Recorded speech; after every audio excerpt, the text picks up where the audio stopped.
Hi friends, আমি চলে এসেছি আমার লাইফস্টাইল চ্যানেলে। অনেক দিন পর আমি এলাম, তার কারণ মাঝখানে আমি কতদিন আসতে পারিনি, কারণ আমি ভীষণ ব্যস্ত ছিলাম আমার নিজের কিছু পার্সোনাল কাজ নিয়ে। এবং যেহেতু তোমরা সবাই জানো যে আমার যে ট্রেনিং চলছিল সেই ট্রেনিংটা কমপ্লিট হয়ে গেছে এবং সেখানে একটা এক্সাম হয়েছিল, এবং এক্সামের পর সেখানে আমার প্রজেক্ট সাবমিশান আছে, এবং সেই সব কারণের জন্য আমি একদমই সময় পাইনি, যে কারণের জন্য আমি কোনো নতুন ব্লগ তো করতেই পারিনি এবং আমি আসতেও পারিনি চ্যানেলে। তো আশা করি সবাই খুব ভালো আছো, আর সবাইকে আমার তরফ থেকে হ্যাপি নিউ ইয়ার। এবং এই নিউ ইয়ারে সবাই অ্যাক্টিভলি নিজেদের কাজ করো এবং সবাই ভীষণ কনফিডেন্ট থেকো।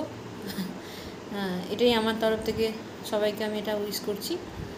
তো আজকে এখন আমি তোমাদের সামনে একটা গান গেয়ে শোনাবো, এবং সেই গানটা রবীন্দ্রসঙ্গীত একটা, এবং সেটা আমার ভালো গান, আমার খুব ভালো লাগে সেটা গাইতে। তো এটাই দেখা যাক, আমি তোমাদেরকে গানটা শোনাচ্ছি। আমি চিনি গো চিনি তোমারে, ও গো বিদেশিনী, তুমি থাকো সিন্ধু পারে, ও গো বিদেশিনী। তোমায় দেখেছি শারদ প্রাতে, তোমায় দেখেছি মাধবী রাতে, তোমায় দেখেছি হৃদি মাঝারে,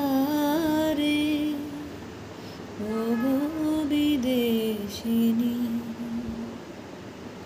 আমি চিনি গো চিনি তোমারে, ও গো বিদেশিনী। সবাই আমার গানটা শুনলে তো তোমাদের কেমন লাগছে বলো।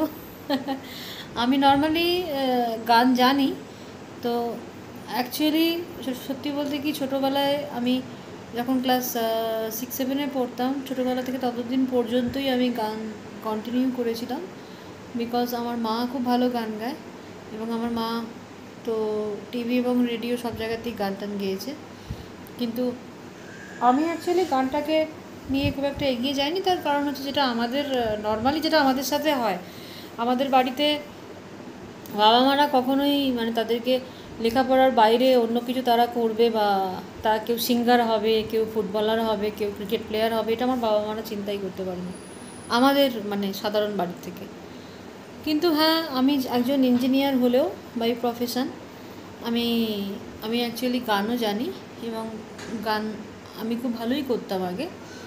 কিন্তু অ্যাকচুয়ালি এই সমস্ত পড়াশোনার চাপে স্টেপ বাই স্টেপ সব কিছু করতে গিয়ে, আর ইঞ্জিনিয়ারিং পড়ার সময় খুবই আমার হ্যাজার্ডস হয়, এবং সেখানে আমাকে অনেকটা টাইম আমার এডুকেশনের পেছনে দিতে হয়, কারণ আমি তো কলেজে যেখানে পড়তাম সেখানে আমাকে ধরো বন্ধুরা গিয়ে, সেখানে আমি হোস্টেলে থাকতাম না, তো আমি গাড়ি করে পড়তে যেতাম বাড়ির থেকে, এবং যেই কারণের জন্য আমার পক্ষে এটা খুব টাইম কনজিউমিং ছিল। মানে আমি ভোরবেলা রীতিমতো 4টের থেকে ঘুম থেকে উঠে আমি অ্যাকচুয়ালি স্কুলে যাওয়ার জন্য, কলেজ যাওয়ার জন্য চেষ্টা করতাম ইঞ্জিনিয়ারিং যখন আমি পড়তাম। আমি এটা 2007 সালের কথা বলছি। তো 2011 আমি ইঞ্জিনিয়ারিং কমপ্লিট করি, এবং তারপরে সেই সময়টা, সেই 4টে বছর কমপ্লিটলি আমাকে 4টের সময় বেরিয়ে যেতে হতো সকালবেলা গাড়ি করে, এবং আমি বাড়ি ফিরতাম প্রায় 10টা 10:30। তো বুঝতেই পারছো তোমরা, মানডে টু ফ্রাইডে আমার প্রত্যেকদিন কলেজ থাকতো, এবং যে কারণের জন্য আমার পক্ষে কখনোই পসিবল হতো না গানের জন্য নিজেকে ডিভোট করাতে। তো সেই কারণের জন্য আমি ওখান থেকে সরে আসি, এবং তারপর যেটা হয়, ইঞ্জিনিয়ারিং পড়ার পরে চাকরি বাকরি নিয়ে সেটা একটা টানাপোড়েন থাকে, এবং বিভিন্ন জায়গাতে আমি কাজও করেছি, কখনো এইচআরে কাজ করেছি, কখনো আমি টিচার হিসেবে কাজ করেছি। আমি যখন কলকাতায় থাকতাম বা তারকেশ্বরে আমার বাড়ি মেনলি, সেখানে আমি কম্পিউটার টিচার হিসেবেও কাজ করেছি, আমি টিউশনও পড়াতাম।